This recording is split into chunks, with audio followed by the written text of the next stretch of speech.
Okay, so this is the third part of the video series that I've made, just explaining how we go from hardware to capture to input lag analysis.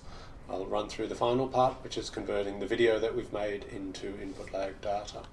So you can see the video playing there. That's the one that we recorded earlier, which just gives us the opportunity to kind of see how much time the new Modern Warfare game takes. So we'll just close that. The way that I do it is I have an Excel spreadsheet, and then I use that to basically create a series of image files that I can use to see how quickly things are responding. So I have this template available. I just plug in the name of the video file there, and then I can use FFmpeg to basically convert all of the video files into JPEGs. So this takes, I don't know, a minute or two, depending how big the file is. And what I do then is I go through into the folder where they are appearing, and so you can start to see video files coming in there already. Now, it'll be a bit hard to see on a black background, but what we're looking for is when the image starts to appear with the green on it. So you can see there down the bottom. So that's an input that's happened towards the end of the video frame, so towards the end of that 16.66 millisecond buffer. And so then what I want to do is to find one that's all the way down the bottom.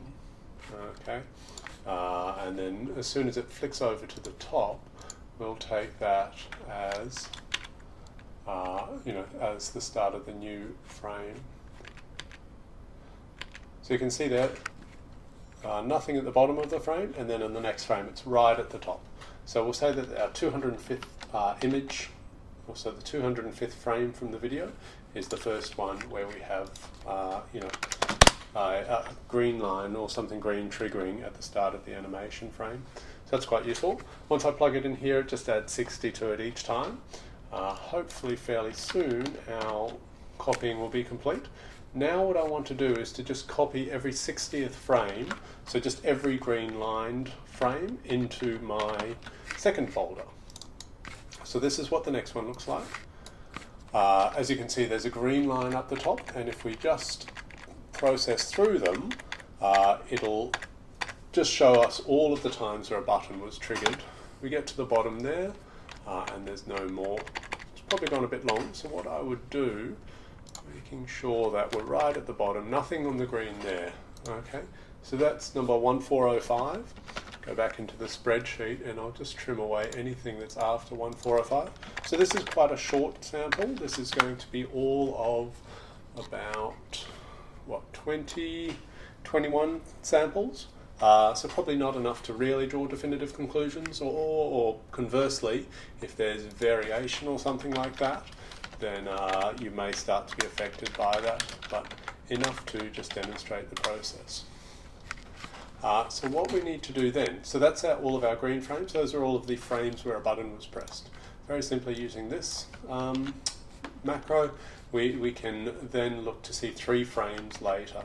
So we'll pop that into our command prompt, and what it'll do now, instead of having it on the first frame, you'll have it on the third frame of the animation. So what we're going to do, we're kind of just scrolling through, and I'm not really seeing convincing evidence of a muzzle flash or anything like that. So we might try the 4th frame instead.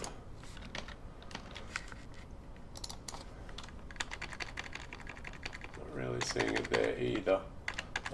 So maybe if we try like the 5th frame.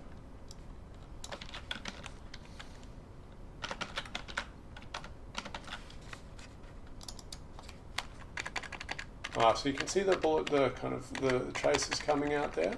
So that's, definite evidence that a shot has been fired. So ignore the dropping of the round count there, because that doesn't necessarily happen at the time of this frame. It could have happened any time before that frame. So it's looking at the moment like it's about 5 frames. We'll check 2, which is as fast as anything has ever gone, which would be tremendous. And so then one of the challenges is if you can't really see the subtle difference, it can be a bit hard. Like if the barrel kicks back first before like a muzzle flash or a trace or something comes out, then you may miss it. And so one of the ways we can avoid that problem is by just having when you compare it to, this is the input frame where presumably, so nothing's happening, he's already recovered. You can see pretty clearly there that it's kicking back. So that was on the fourth frame. Let's see if we get anything on the third frame, which was about where I was expecting it, just based on kind of previous Modern Warfare, or the PlayStation 4 and Modern Warfare 3 and things like that.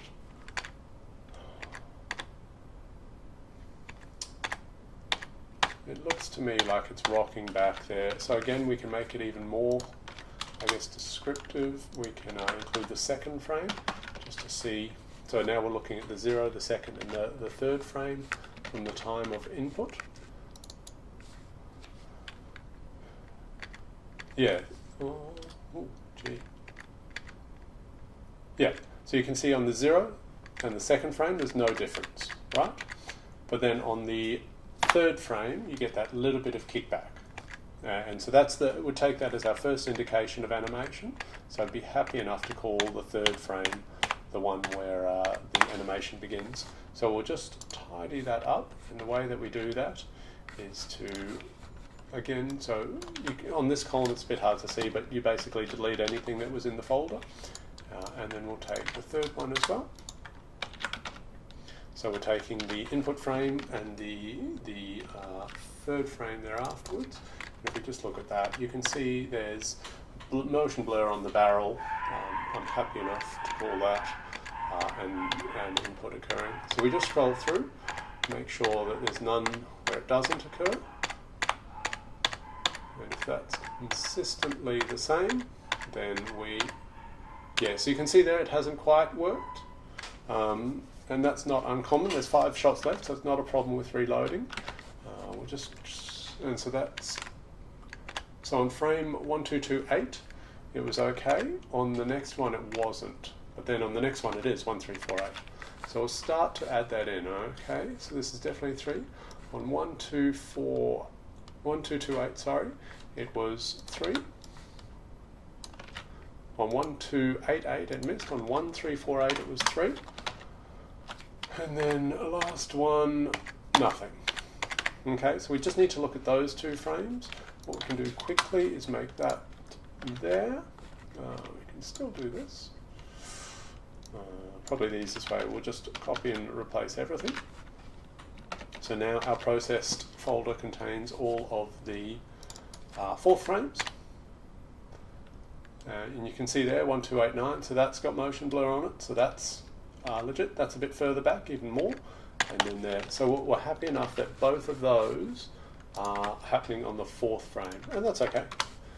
Now, it will automatically calculate, so 21 trials, it's counted up those.